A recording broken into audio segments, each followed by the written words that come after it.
Question one. Into the cards, real life. Number one. Okay, fine. For the sake of the battery. Yes. Tristan, do you want to tell us a little bit about yourself? Yeah, so my name is Tristan Sampson-Yamoah. I'm a psychology student at UCL, and I'm also Black and Jewish, which is, Unique. it's not exactly usual. We have a growing community though. There's a lot more of us these days, which is It's growing. which is good. Yeah, it's growing very, very slowly, but it is growing. Yeah. And yeah, it leads to having a very unique life experience. So yeah. How did your parents meet?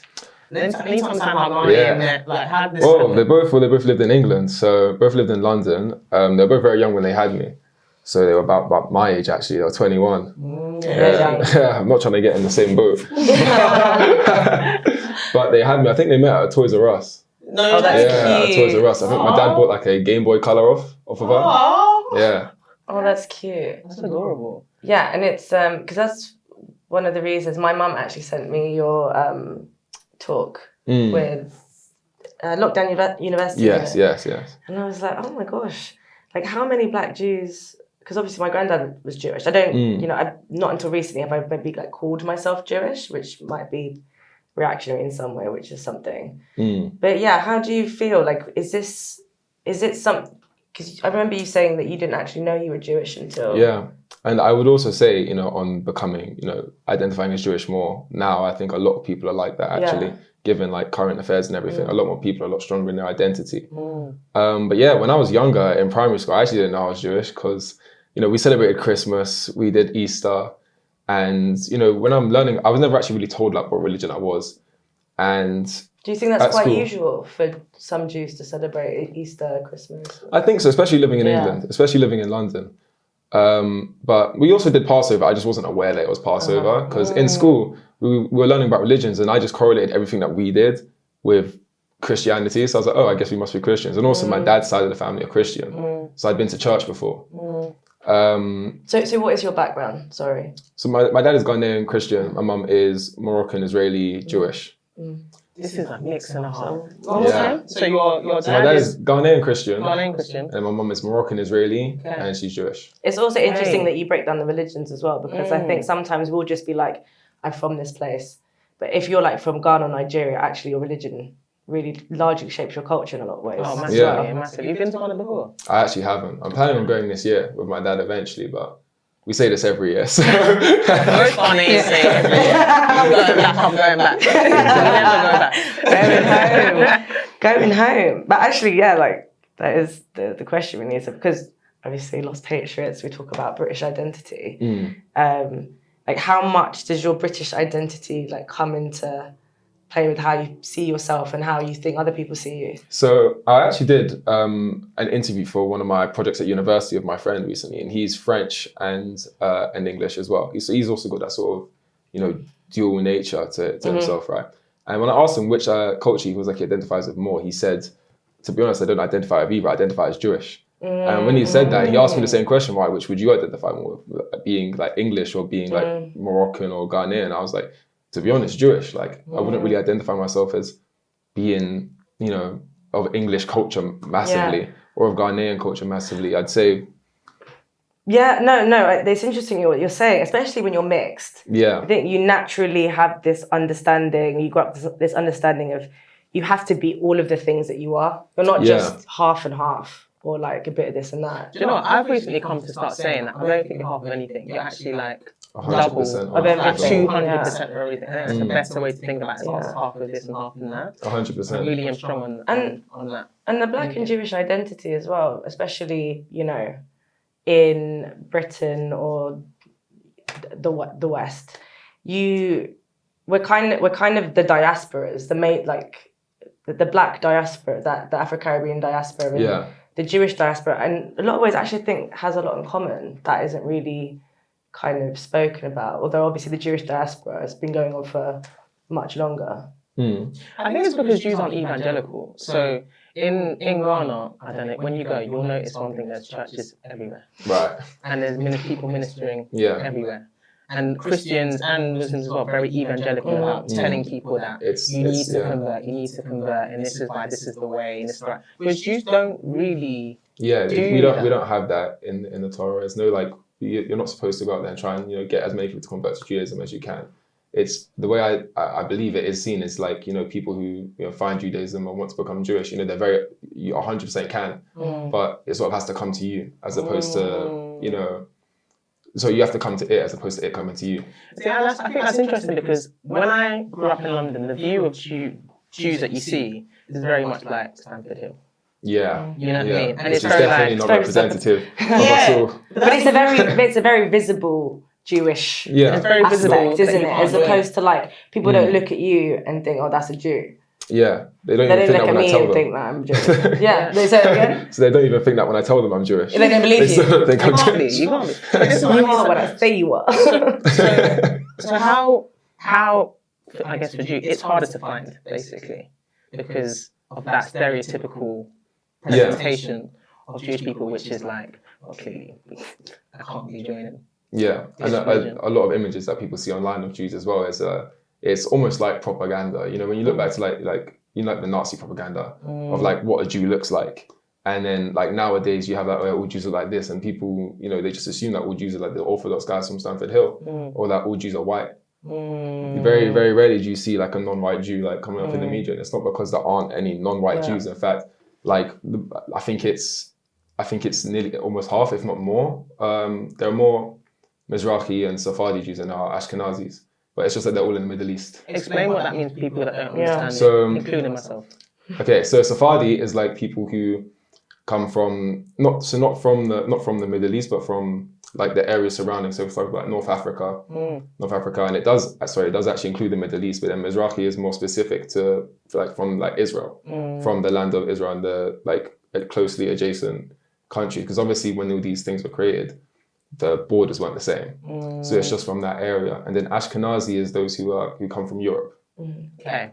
The longest diaspora in many ways as well from that region, because it's like the time that's taken for your ancestry, your DNA to spread. It's so interesting, like the story you can trace as well from those different kind of movements. And I think another thing in terms of just that point I was making about a lot of people thinking that Jews are only white people, is that I think people forget how quickly, one person can change into another type of person. Yeah, exactly. For example, if a black person has kids of a white person, then that kid's going to be mixed race. And if which is a quick change in one generation. Yeah, even that color change is crazy for both sides. And then, say that mixed race kid has a kid with a white person as well. Then you've got a kid that's a quarter until that kid's kids aren't going to really look black whatsoever.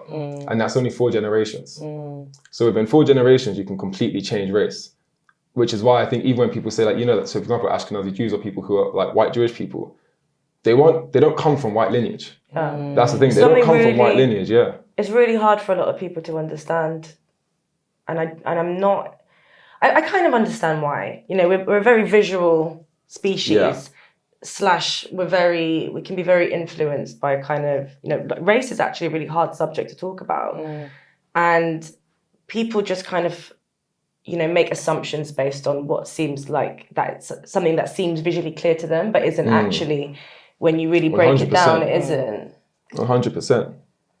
Like, I think with what I was saying about how it quickly changes to white, it's also, the reason why everyone they've all become white is because, not all of them, but a lot of them have become white, is because of the fact Jews are famously being kicked out of the Middle East and where we kept our colour, and obviously then they're going to intermingle with people from the countries they've been kicked to, and that's where the race change comes from. This is interesting, and I think it's important to dispel this myth because obviously, like we said, most people are very visual. This is the first perception you see. So even when I'm meeting you, it's great to meet some diversity in the community. It's great to have nuance in the conversation. And it is real, like people forget how few Jews there are in Britain, let alone the world. It's a very fun question to ask people. To ask people how many Jews they think there are in the world. I found out. It's a very fun question. I found out there are 277,000 Jews in the UK, 0.5% of the population. Right. That's Nothing. 0.5%. I mean, zero. Yeah, if you round it down, it's like It's the minority. yeah. And People You don't see us see as them a as minority. marginalised. Yeah. Yeah. but also because Jews have been in Britain for a very long time, been in Europe for a very, very long time, and have both assimilated, I think, but also have kept a separate culture in many ways. A big reason why there is like a sort of like separate Jewish culture as well is because although we've been in Europe for a long time, we've always been moving around Europe because there are about the pogroms or the Spanish Inquisition or Nazi Germany, all these times where we've existed in places in Europe and then been kicked out. Yeah. And So you can assimilate thing throughout history. consistently throughout history. The Jews are just kicked out of wherever they decide to try What and did you settle. guys do? What?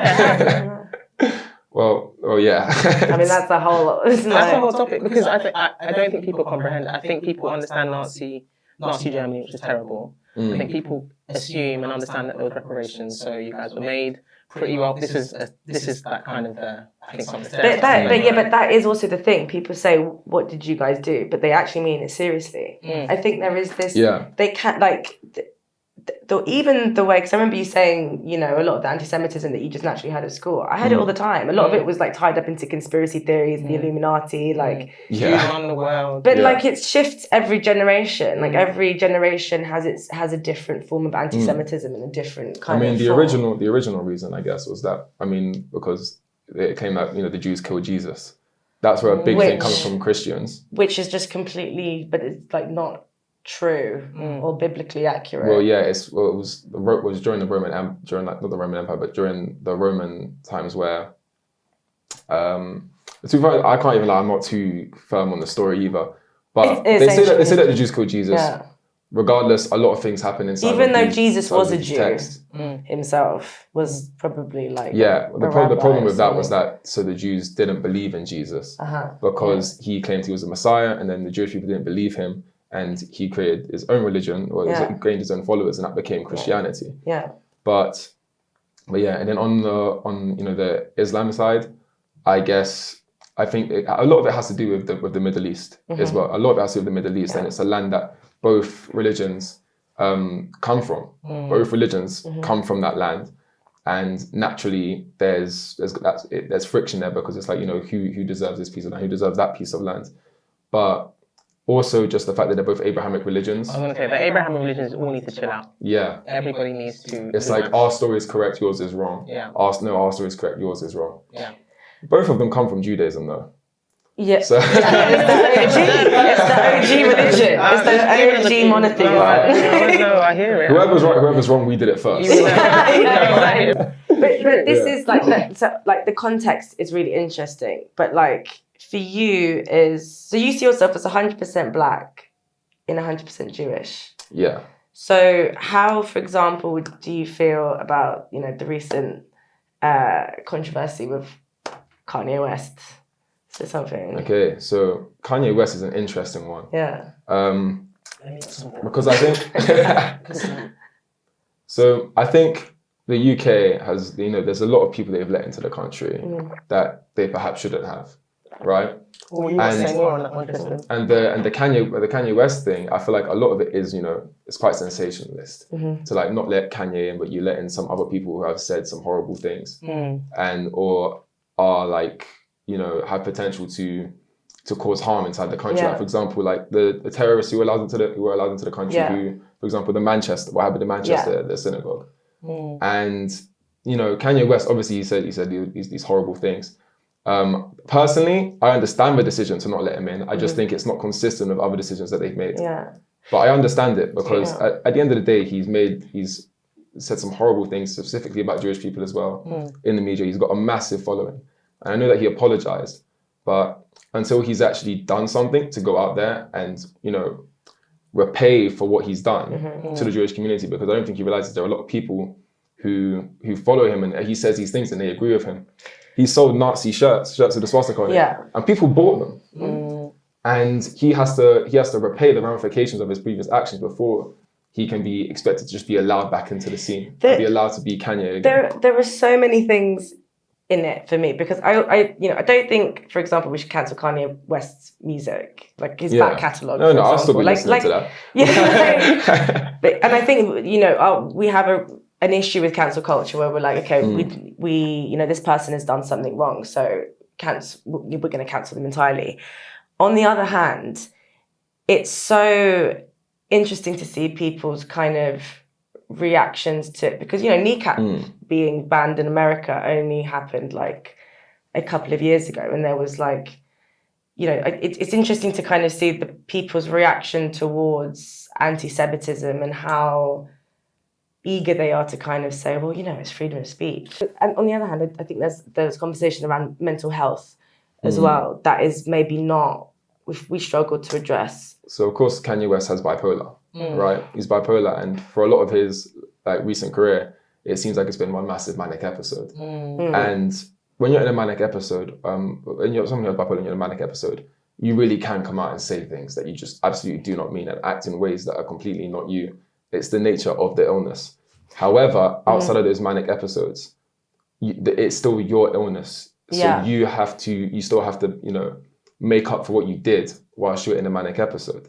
In my opinion, I think you can't just blame it on that and then take no accountability because you still did those things. Yeah. For example, like the guy with Tourette's at the Oscars who screamed out the N-word, like obviously he has Tourette's, which is what made him say that. However, you should still apologize. Like, I know that it's my Tourette's. You have to take accountability for it and show that you're sorry about it. So you're a psychology student. Yeah. So had these things interesting to you from that perspective as well, in terms of? Yeah, 100%. Yeah, 100%. Especially with that whole Tourette's thing that was going on. I really didn't know how to feel when I first saw that. I was like confused. Like, should I be offended by this or does this run? So yeah, definitely. Especially with the Kanye West thing as well. Like seeing someone with bipolar, like on such a big stage, and what that sort of does to a person is quite fascinating. Yeah. Unfortunately, the Jews have been the brunt of it, though. Well, I think particularly in the music industry, I know in the UK there's a lot of talk about it, and I know a lot of artists have spoken about this around, their rights and their music rights, and the music industry is run by Jews as one of the conceptions. What do you think to that particular myth or perception of Jewish people kind of running the whole industry, basically? Okay, well... And therefore that's why he was cancelled. I think the reason why it's such a problem is because it's believable, right? Because there are a lot of Jews in power in the music industry. There are a lot of Jews in power in a lot of industries. However, firstly, they're not the only people in power in that industry. There are also a lot of non-Jews who do dodgy things inside that industry. The whole industry is corrupt. It happens to be that there are a lot of Jews in it as well, because at the end of the day, the industry makes a lot of money. It makes a lot of money, and Jewish people were good at making money. It's a stereotype. But because it's the way the community works and everything as well, and the aspirations that most Jewish people have, it puts them into positions like that. I don't think it's a problem with Jewish people. I think it's a problem with the industry, and I think that should be obvious to a lot of people. But people will like to blame.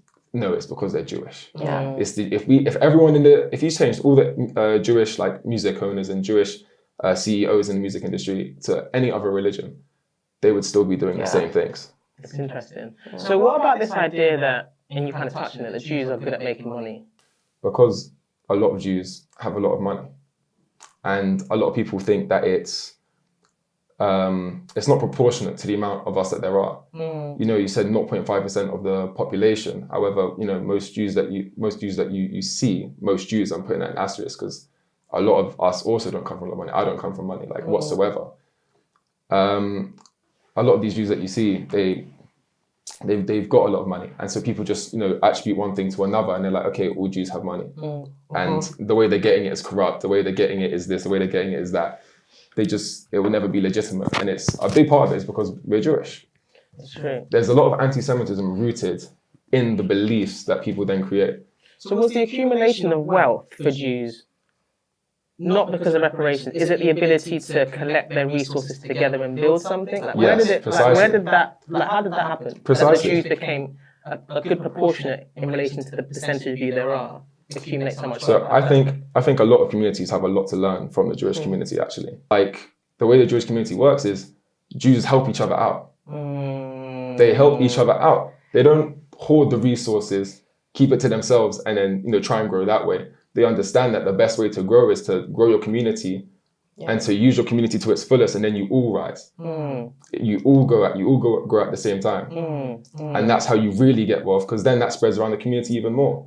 And it can keep on spreading. Whereas, if you try and do it all on your own, you try and do it within your own little cluster, it's not going to work. And a lot of communities, I think, if it's, for example, the Black community, we like to do like supporting Black businesses and stuff.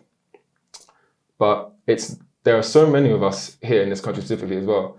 And if we were doing it correctly, we really could be supporting Black businesses. We really, really could be. But do you think actually that when you say that, it came to my mind that the Jewish community is so tight because it is so small and because it has gone through such an intensely concentrated experience, whereas the Black community is not just Black. There's a lot we're of African, different... we're Caribbean, and then within that there's all these differentiation. You're Somalian, etc., etc. Of course, but there's the unifying factor, which is that we're all Black, because also all Jews are different as well. Not all Jews come from the same place, but the unifying factor is that we're Jewish. We've all been treated a certain way because we're Jewish, the same way we've all been treated a certain way because we're Black. So what about the challenge that because of slavery, the Black community has been disrupted more than any other community? There's this idea that because the reason that we struggle to organise ourselves is because there's been so much disruption and separation. And 100%. That claim is, 100% true as well. Since slavery happened, it's something extremely difficult to come back from. But at the end of the day, it comes to a point where you have to stop. You can't use it as an excuse. You can. It's a reason for why things are the way they are, but it's onto us to build from that. Not to say, well, we can't do anything because of that. It's to say we need to do something because that happened. Do you think that's why the Holocaust denial is especially frustrating as well? Because this is something that happened in people's living memories, Yeah. I think Holocaust denial is just ridiculous. That's crazy. All that also. It's just a complete conspiracy. But it's right. It's becoming more. It's becoming more common and mainstream. Yeah. And I think I can't remember. It's something crazy like how 30% or something of kids in the US don't think that it happened. For example, it's growing. It's more socially acceptable now to say that you don't believe the Holocaust happened than it is to say I'm Jewish and I'm proud about it. or to undermine how impactful it was to the Jewish community. 6 million Jews wiped out over over the period of a couple of years. It's half our population. Is it? Yeah, the Jewish population. I'm not sure if it just has Jews or of Jews in general. It hasn't recovered. I was gonna say either just recovered or it still hasn't recovered to the numbers that we had before the Holocaust.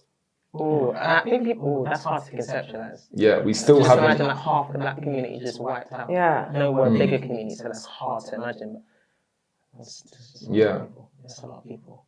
It is very sad. It is very sad. My granddad lost his sister in the Holocaust, and I don't think, because my mum said that he never really spoke about being Jewish. She knew he was Jewish, but he never spoke about it. It wasn't. But I'm I get it though. Do you know what I mean? You want to forget that whole thing fucking happened. Part of my identity. People persecute me for. And this is something which is a growing problem, I think, in the Jewish community as well. Is ever since October 7th, especially, so many of my Jewish friends and people in the Jewish community do not disclose that they're Jewish when they're out, and they're afraid to. They're afraid to. I'm someone who, when I go out, I wear a Magen David and stuff because I like to people don't see me and think that I'm Jewish, so I like to wear it on chest and be if you want to come say something to me, say something. But most people don't. And you are 6'5". Do you know what I mean? Most people don't.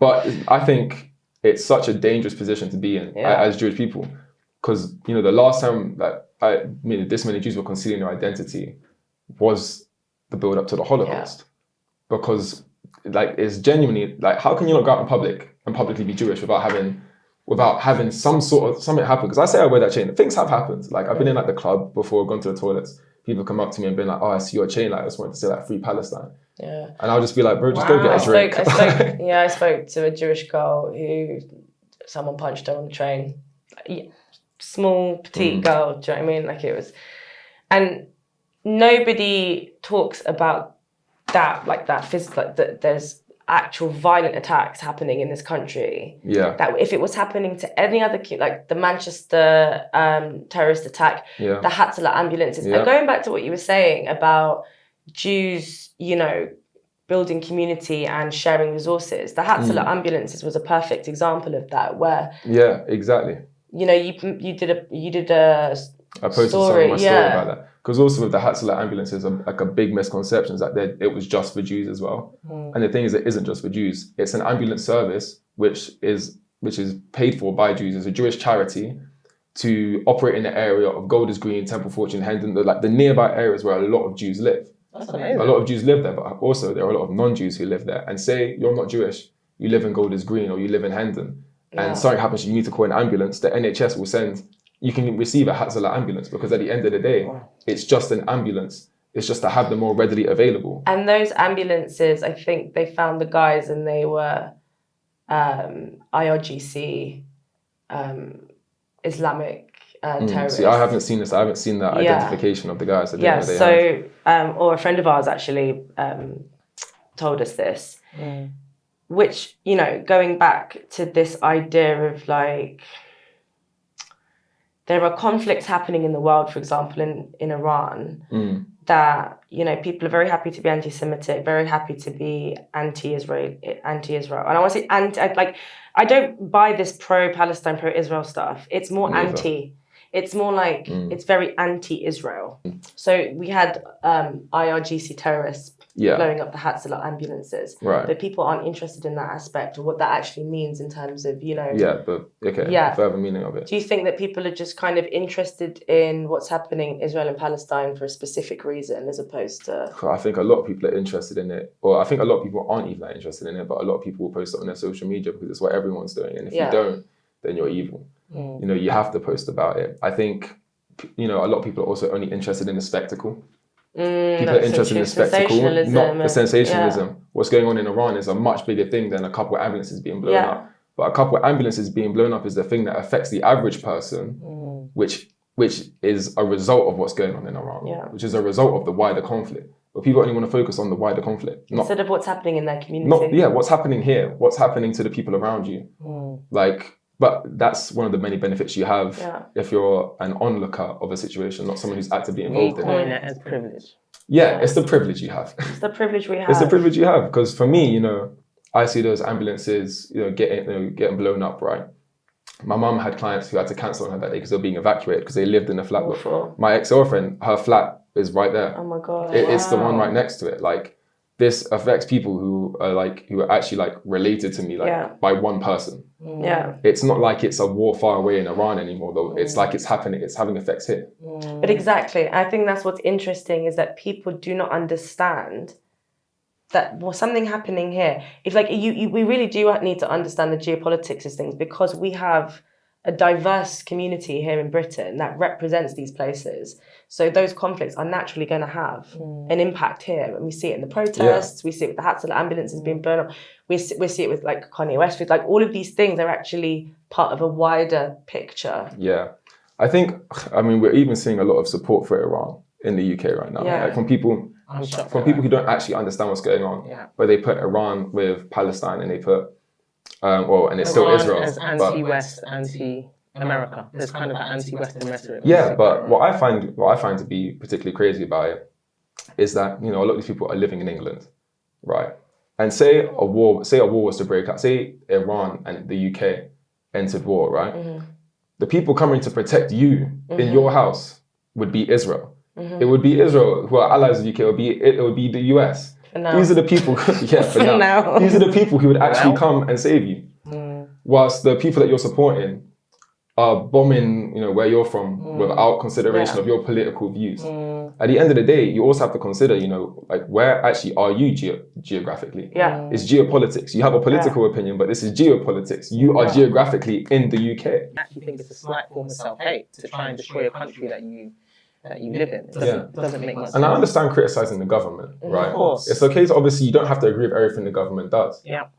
But in a case like this, where it's on such a grand scheme, and you can be I'm very anti-war as well, obviously. I mean, I don't wish for war anyway. I think war is ridiculous, you know? But at the end of the day, if a war was to break out, who's going to come and back? Who's going to back you?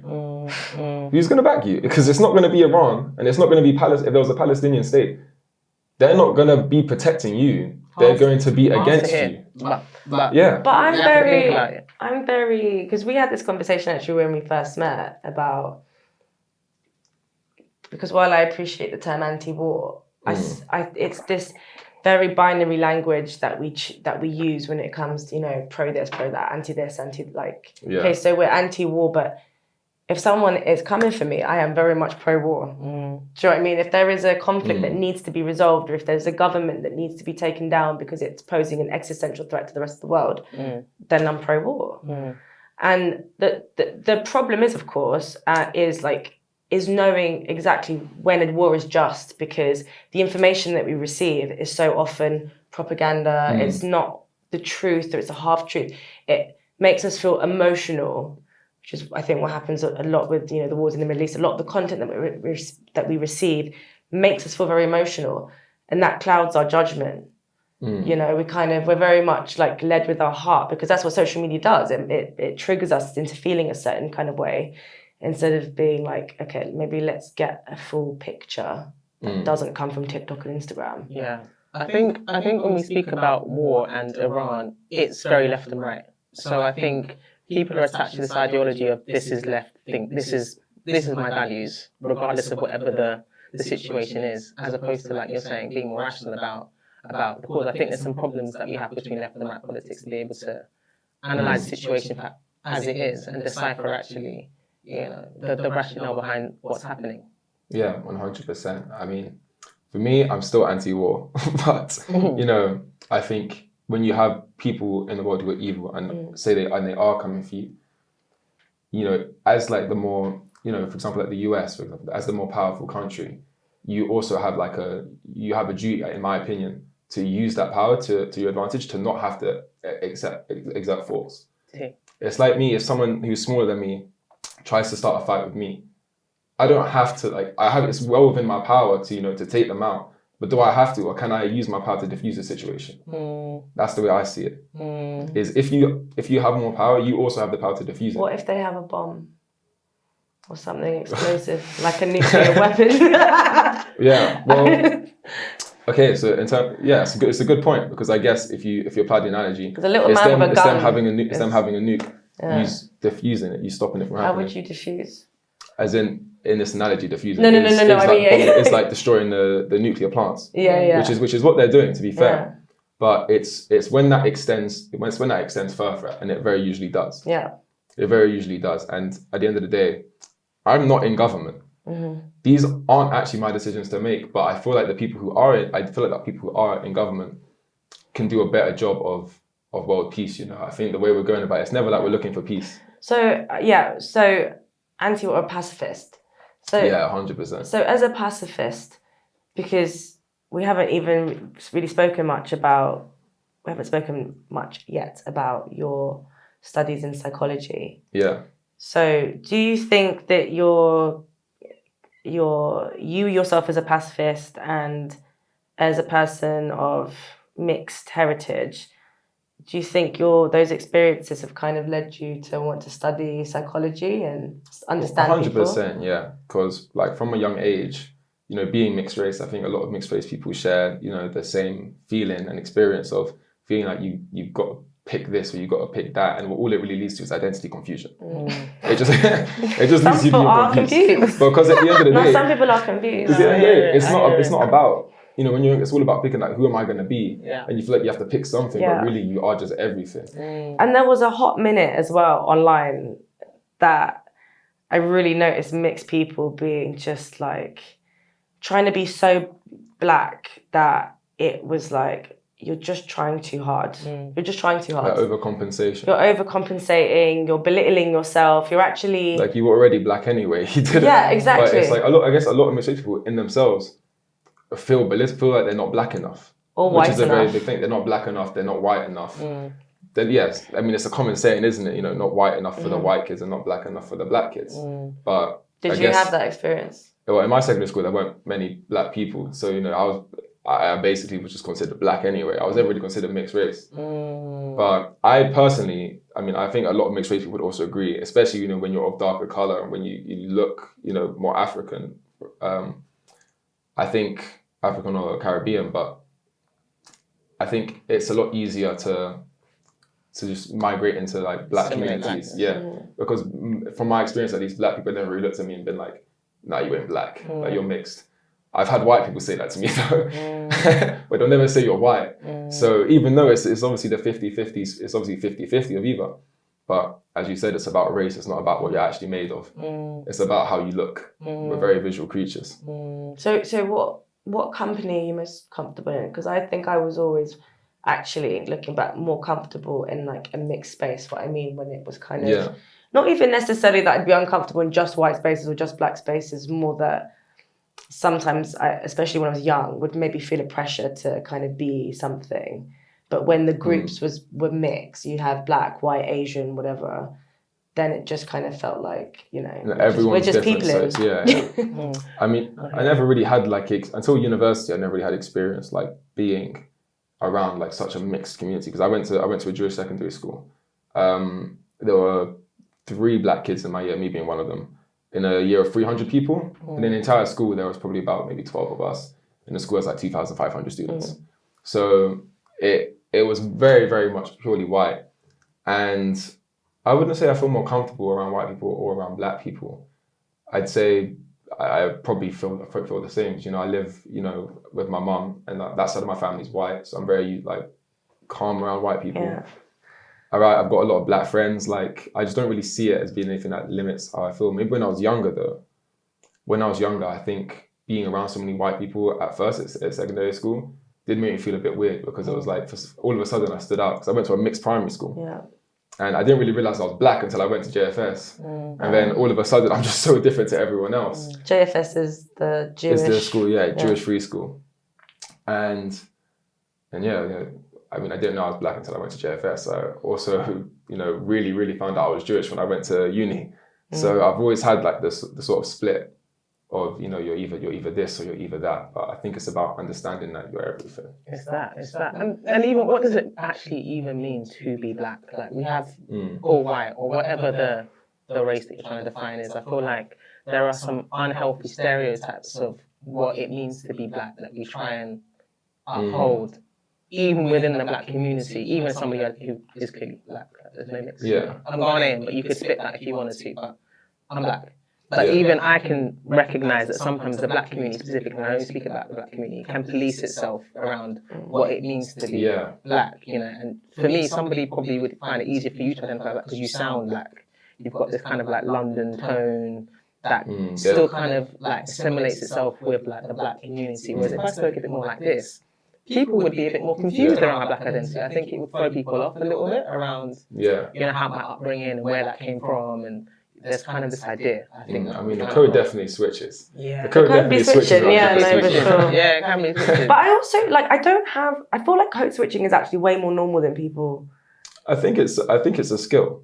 Yeah. I think being able to code switch is actually one of the best parts about being mixed race. Yeah, you just like, I can be anywhere. Really feel like I can be anywhere. Yeah. I can be anywhere and I can fit in. Yeah. As opposed to how I used to feel, which was like I don't fit in anywhere. I also think that's because if you're comfortable in yourself, that happens more easily. Whereas if you're not, it feels like a burden. Yeah. Whereas actually it's just a pretty, it's a skill. Thing. It's a kind of, just so you can, you know, vibe with, like, connect with people, because like the gestures are different, the tone is different, the how you move is different depending on who you're with, regardless of, it could be, you know, it could be race, it could be class, it could be anything. It could be social situations. Like the way you are at work is not the way you are around your friends. You speak differently. The way you speak to your parents is not the way you speak to your friends.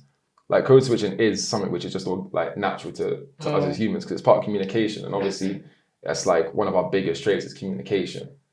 And it's just natural. I think being mixed race gets you better at that quicker. Yeah. Because from a young age, you're surrounded by more different types of people. And sometimes maybe it's even the fact that you try so hard to figure out who you are that you try to become each different thing, that you kind of, some of it always remains. Yeah. And you can still sort of play that act a little bit, even though you know who you are yourself. You can go into this group, act like that. It's not really who you are, but you can act it. But it makes you, I think it also helps you realize who you are authentically as well, because you can realize when you realize that that's what you're doing, you learn, oh, okay, this is something that I kind of, why am I doing that?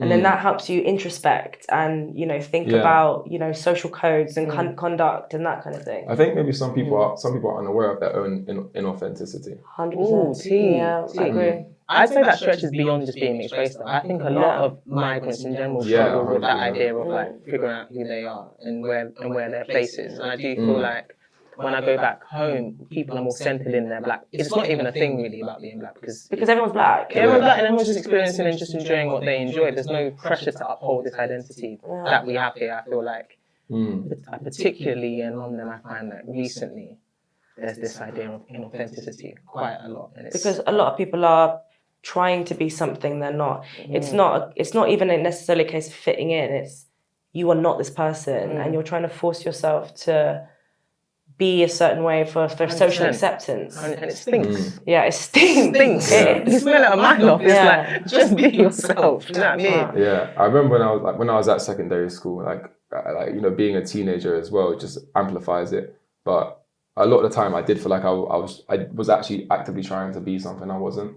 Like I remember, obviously, everyone around me was white, and it used to make me quite insecure because it was like, well, you know, you hear people, for example, speaking about like, oh, who's like the latest guys in the year, who's this, who's that, and everyone that people speak, they're all white people, and it's like then you know you want to compare yourself, and you're like, well, I look nothing like these guys, or you see who like people who are respected, and they're nothing like you, and you find yourself, especially as a teenager, trying to become like that, trying to become like it, to the point where I was like, there were days where I was in like year 10, was I didn't want to be black.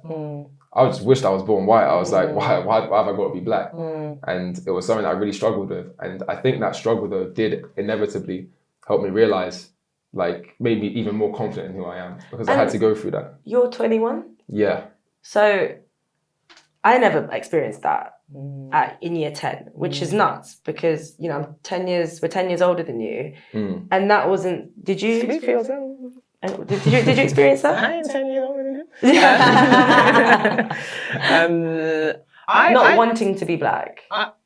No, I always, because my school was predominantly white as well, so I felt like I noticed that I was black in my primary school. Secondary school, less of that, because it was cool to be black all of a sudden. I was like, in year 10, that's what I'm saying, like, For me, I mean, I completely understand. It's always been like cool to be black, right? But cool to be black in the way that they say what is cool. If you're, you know, you're a good athlete, you're good at all these sports, you run fast, you're good at music, you can dance. Do everything. Major key. You can dance. You can dance. You can dance, like, and I couldn't do none of those things.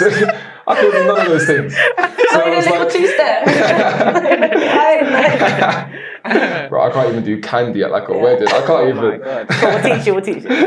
This stereotype we might have to uphold. Yeah. We might have to uphold this But one. when you don't match the stereotypes, that everyone seems to think this is what makes black people cool. And I'm not actually matching. So I'm not even benefiting from being black. I just feel less than, because it's like I'm not even that. No, that's such an awful thing to think. 100%. But it's one of the realities of being, you know, black in a situation like that. For some people, it works out because, you know, if you do match with those stereotypes, then people will think you're cool. How that affects you, I wouldn't know, because I haven't lived that.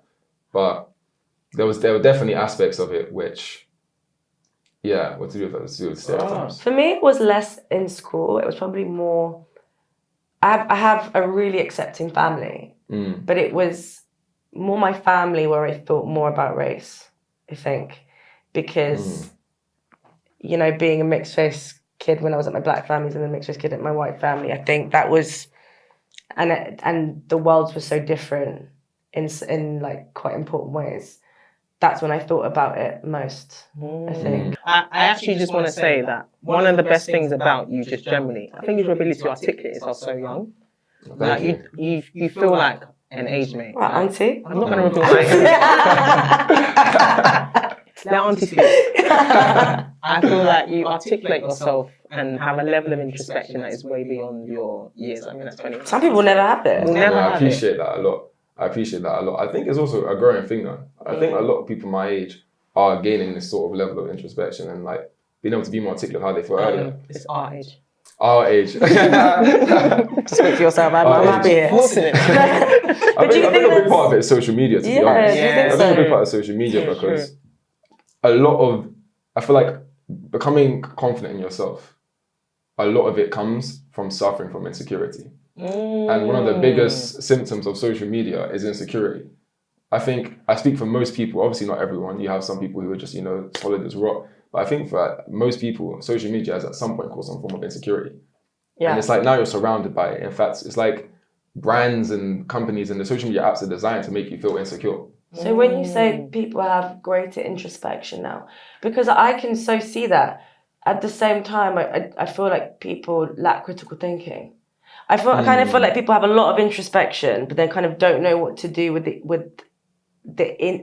insight. Right. And it doesn't translate necessarily to wisdom. And I'm not just talking about people your age, I'm talking about people, period. Because at the end of the day, everyone's being influenced. I know 40, 50-year-olds who are getting their news from TikTok. Do you know what I mean? Yeah. So I think a lot of people are very close-minded. That's Yeah. what it is. I think a lot of people are very narrow-minded and very close-minded. So a lot of people will look at their belief and just completely go with it and not actually see any nuance or see... Because the thing is, the way I see it is, if you believe something and I believe something, and she believes something even different, well, there's got to be something right in all of our arguments because none of us are idiots. Yeah. None of us are idiots. There's got to be something right in it. We just got to find the common ground. What is the thing that is correct, and then we move from there.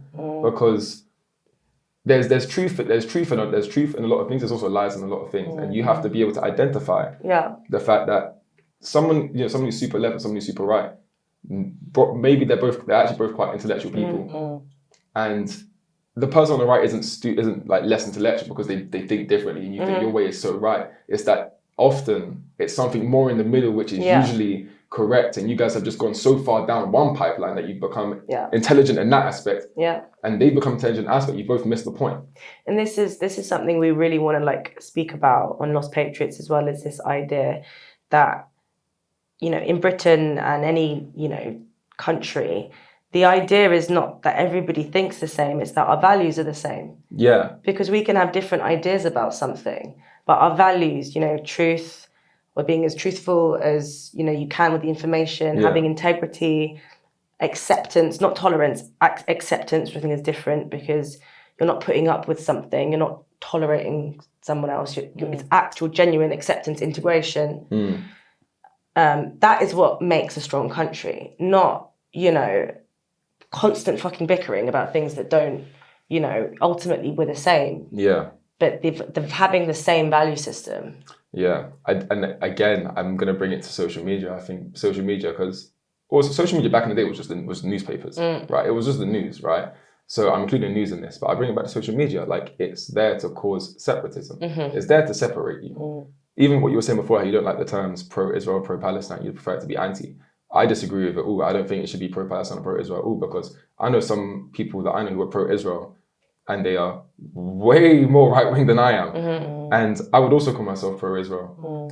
But I see a lot more of the nuance of it. And I would say that if you even were to group me with him, our views are completely different. I completely disagree with everything he says, but you get belittled to pro-Israel and pro-Palestine. So if someone says they're pro-Palestine, somebody's pro-Israel, stops listening straight away. Yeah. Because they assume what they believe. Yeah. They don't know what they believe. For me, I'm pro-Israel, but if there was a two-state solution which was viable, I'm 100% on that. I'm 100% on two-state. Unfortunately, with the current state, it doesn't seem like it's possible. But I think, I call myself pro-Israel, but at the same time, I'd love to see a society where Palestinians and Israelis could coexist. I would love to see that. But what the media does is, and this goes back, I remember my sociology class, we learned about this thing called the mods and the rockers, right? Which is all to do with media sensationalism. And what it was there were newspaper articles going about this one group called the mods, this one group called the rockers. And the whole point was that you had to pick your side. You was like, oh, which side are you? Are you a mod or are you a rocker? And as it started to grow, it became a bit of a trend. It's like, oh, you're a mod or you're a rocker. You got to identify with this, you got to identify with that. People in the middle who didn't really think they were a mod or a rocker were still being pressured, like, oh, are you a mod or you're a rocker? Okay, well, I guess I'm a mod. I must be a rocker then. And then it just grows, it grows and it grows until they have their own sort of groups, right? Then you have the rocker group and you have the mod group. And the mod groups speak within each other, right? And even the people who used to be in the middle and just said they were mods are now becoming slightly more extremely into the mod side. because they're being surrounded by mods. And then the rockers are having the same thing happen on their end until eventually everyone is slowly but surely being a bit extremified towards the other way. When in the middle, some of you were in the middle. Some of you didn't even care about this. Some of you were, you were more, you understood the nuance more, you understood it better in the middle. And there's a word for it. I think it's the deviance amplification spiral. It amplifies as you identify more and more of separate groups. And if there's anything which shows the modern rockers' case in today's day and age, it's pro-Israel, pro-Palestine. Because who are you going to post on your story? Yeah, exactly. You've got to post someone. Yeah. You can't say nothing, because if you say nothing, if you say nothing, you're saying something. And right now, it seems like if you say nothing, it's the bad thing. So people say, oh, it's pro-Israel if you say nothing. So you got to say something. And it's just assume that pro-Israel is the bad thing. But at the end of the day, I think also another thing is that people who are pro-Palestine and pro-Israel, but they're here, have more in common than someone who's pro-Israel here and someone who's pro-Israel there and someone who's pro-Palestine here and pro-Palestine there. That's true. So why do we let it separate us so much? Yeah. The words, the terms themselves are the problem. Yeah. They're part of the problem, sorry. They're part of the problem. So what you're saying is find the things you have in common instead of the things that separate. And you often find we have more in common than we have that's different. Look at Judaism and Islam, for example. I've obviously got a lot of Muslim friends at uni. And one of my quite religious Muslim friends, I could tell when I first told him in the first year that I was Jewish and stuff, he was a bit hesitant around me and stuff. But he actually didn't know much about Judaism. That's the thing. He didn't actually know much about it. And over time, as he's teaching me things about Islam, I'm always like, oh, bro, we got that in Judaism. We got this, we got that. At the end of the day, it is derived from Judaism. There's so much more we have in common. Exactly. There's so much more we have in common than we have that is different. But of course, we like to just focus on what's different. Because what's different can be used to separate us. Hey, guys, I'm very mindful of time. Do you have any more? I felt like you were going to say something.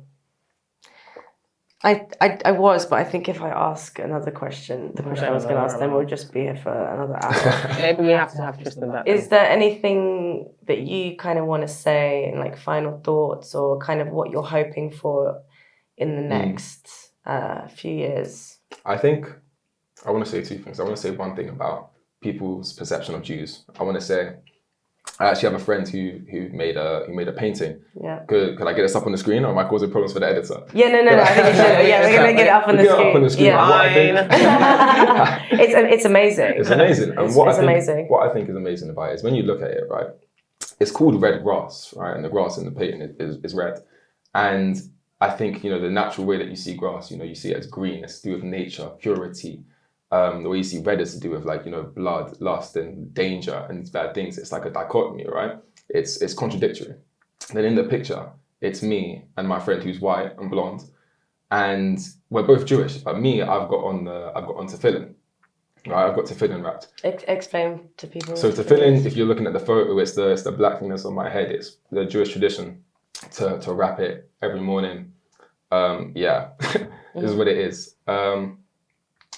And in it, I'm the one wearing a tefillin, and I'm black, and I don't look Jewish. And the white guy who's in it isn't wearing a tefillin. In the picture, he's less religious than me, but it's the contradiction of the white guy isn't religious, and the black guy is the religious Jew. And also, the sky is black. Everything's wrong. Everything's wrong.